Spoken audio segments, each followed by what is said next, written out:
watching 11 Alive Morning News. 11 minutes of nonstop news starts now. Time now coming up on 647. We're bringing you nonstop coverage for the next 11 minutes of everything you need to know before you get your day started. Here's what we're staying on top of. So first this morning, shocking details on the kidnapping and eventual rescue of a 12-year-old girl. Her abductor now in prison. The reminder law enforcement has for parents this morning. Hackers target the medical information of thousands of women in metro Atlanta. Why they didn't find out for nearly a year.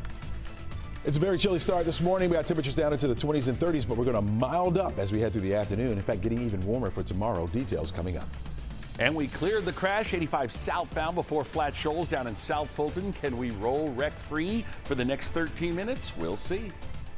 We are kicking off your 11 minutes of nonstop news in Decatur. Within the hour, we got an update about a gas leak at the intersection of Catherine Avenue and Coventry Road.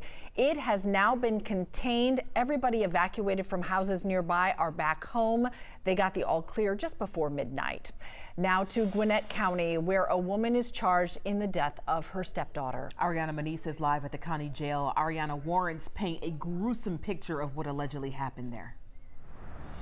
Aisha and Cheryl, the child's stepmother, Natiela Burrows, she is facing serious charges this morning as she's accused of assaulting her 8-year-old stepdaughter, violently beating her to death. The 34-year-old, when she faced a judge for the first time on yesterday, she was denied bond. She's charged with cruelty to children in the first degree, aggravated assault, felony murder, and malice murder.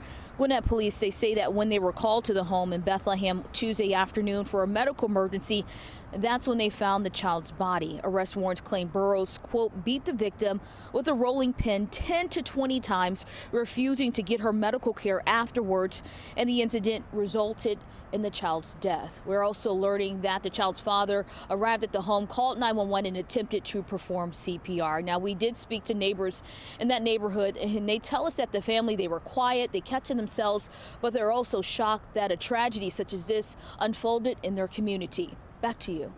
Ariana, thank you. We are learning about an online encounter that led to a 12-year-old being lured out of her home.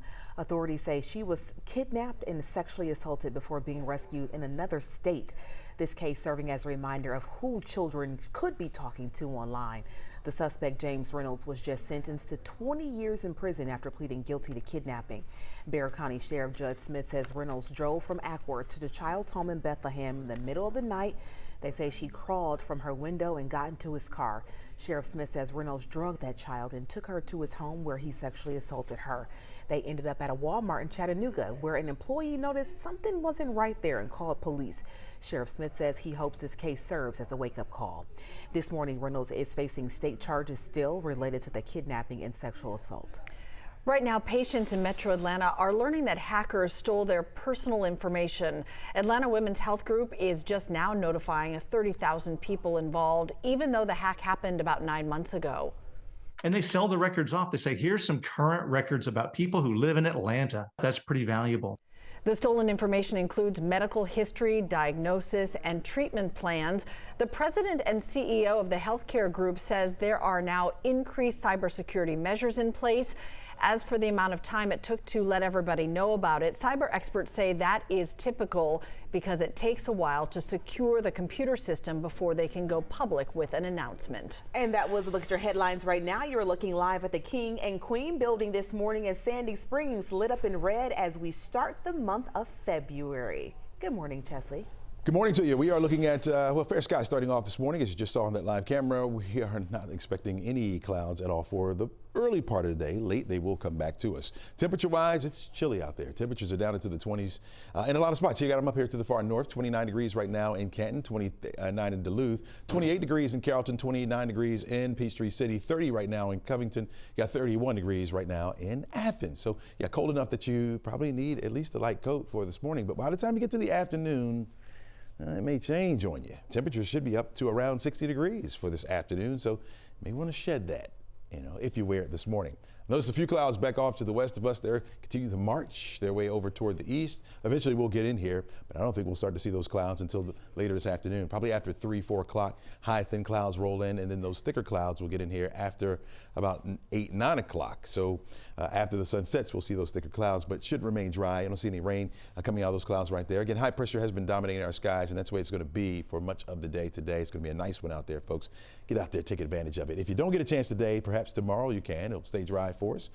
Saturday as well, with temperatures in the 60s both Friday and Saturday. And then the rain chance increases as we head into Sunday and Monday. In fact, a 50% chance for that rain for Monday morning. By the afternoon, that should clear out, and yeah, we'll stay dry as we head toward the middle of the work week. Here it is, our forecast track model. You can follow along with me with the time right there at the top of the screen. Shows those thin clouds coming in. This will be after 3 o'clock this afternoon, but thin enough that we'll keep the sunshine poking right on through. Late, clouds thicking up, but no rain coming out of those clouds at all. We'll hold on to the clouds through the overnight. But by the time we get to 6 o'clock Friday morning, notice those clouds start fading away. We'll get the sunshine back in here through the afternoon, and temperatures will be well into the 60s. I'm thinking mid-60s for your Friday. A very, very nice way. In fact, the warmest day of the week. Going to hold on to that sunshine for Saturday, but we'll start to turn our focus back off to the west. There you see a wall of rain making its way toward us. Stays dry Saturday, but the clouds increase late. We'll hold on to the clouds for Sunday morning, but then by Sunday afternoon, here comes that rain. Should be light to moderate rain off and on through the rest of the day on Sunday, and then it will linger into Monday morning, and then by Monday afternoon that begins to clear out. 61 degrees will be your high temperature on Saturday. Sunday down to around 50 with that rain coming in. 51 degrees on Monday. That'll be cool as well, and then we'll start to gradually warm back up as we head toward the middle of the work week. Crash? All right, Chesley, since we cleared the wreck 85 southbound around Jonesboro Road down on the south side, it's been pretty quiet. Shh, don't tell anybody. That's a nice shot of the connector right there, north and southbound, zipping along right near that Grady curve, and we will certainly take that kind of a ride. A little bit of volume. You can see a little bit of that red on that I-20 ramp making the merge onto the connector northbound, but all in all, like I said, just a little bit of volume. In fact, look at that. If you're off to the airport heading south through the city, 8 minutes from Brookwood to the south side. That's not bad at all. Coming up from the south side, it's 11 minutes, and even that isn't too bad. Heads up for this, though, down in McDonough. This is the Highway 155 ramp right at I-75. Car already up on a flatbed, minor delays, but that ramp is open. Aisha? Continuing your 11 minutes of nonstop news in Fulton County, DA Fonnie Willis and Special Prosecutor Nathan Wade have both been subpoenaed to testify on February 15th. In a hearing over alleged allegations, they're involved romantically. The hearing is tied to a motion seeking to disqualify both of them from the 2020 Trump election interference case because of their alleged romantic relationship and financial ties. Information about the subpoena surfaced in a lawsuit against the DA's office. Right now in Spalding County, this water tower is spewing out 1 million gallons of water. It has been going on for hours now. On Wednesday, businesses around that tower were even evacuated just in case it collapsed. The Griffin City manager says the tower is inspected on a regular basis, and one inspection was due in a few months. They don't know what caused this. Crews are expected to be back out there working later this morning. This morning, an Atlanta church is working to bring more affordable housing to our community. Jerry Carnes live with the latest. Jerry, the church has some big plans with a big investment. They do indeed, Cheryl. Good morning. We're learning more about this plan that has been in the works for about the last 5 years. The Atlanta City Council just approved the plan coming from Atlanta's First United Methodist Church for a multi-use complex. Reverend Jasmine Smothers says the church often has people sleeping on the front steps. She's hoping the $180 million plan called 360 Peachtree will help the people here in Atlanta who need it most. If we're not serving in community and with community, that we're not doing our job. The church exists to transform communities. Once it is complete, 360 Peachtree will include affordable housing, retail space, as well as 2 schools. Back to you. All right, Jerry, thank you so much. New this morning, today, the federal government will start negotiations with drug manufacturers for those on Medicare. The Centers for Medicare and Medicaid Service will start with an opening offer on the prices of 10 medicines. The drugs are used for heart disease, certain cancers, diabetes, and other conditions. It is the first time Medicare has been able to negotiate prices. Final prices are expected to be set September 1st. They won't go into effect for 2 years.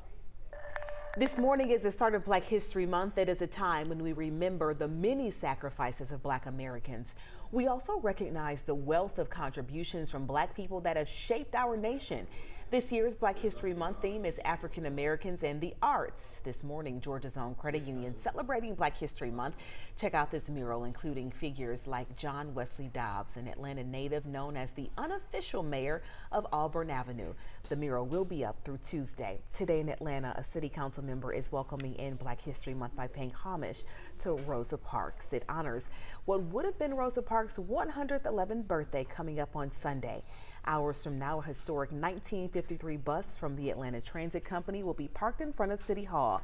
The bus is just like the one where Rosa Parks refused to move from her seat in 1955, and that led to her being arrested and the start of the Montgomery bus boycott. The bus will be in front of City Hall from 10 this morning until 1 p.m.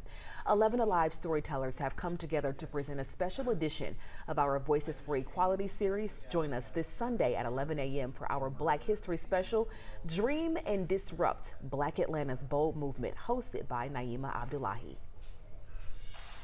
Well, this afternoon we are looking at temperatures finally starting to heat up after being in those 20s and 30s to the 50s. We'll be at 51 degrees by noon. By 3 o'clock, 59 degrees or near 60 for your afternoon high. Sunny and mild will be the call. We'll notice our clouds increasing later on tonight. Partly cloudy skies by 6 will be right around 55 degrees. Tomorrow, you're looking at a temperature of 65. We'll stay warm for Saturday, and then the rain comes by Sunday.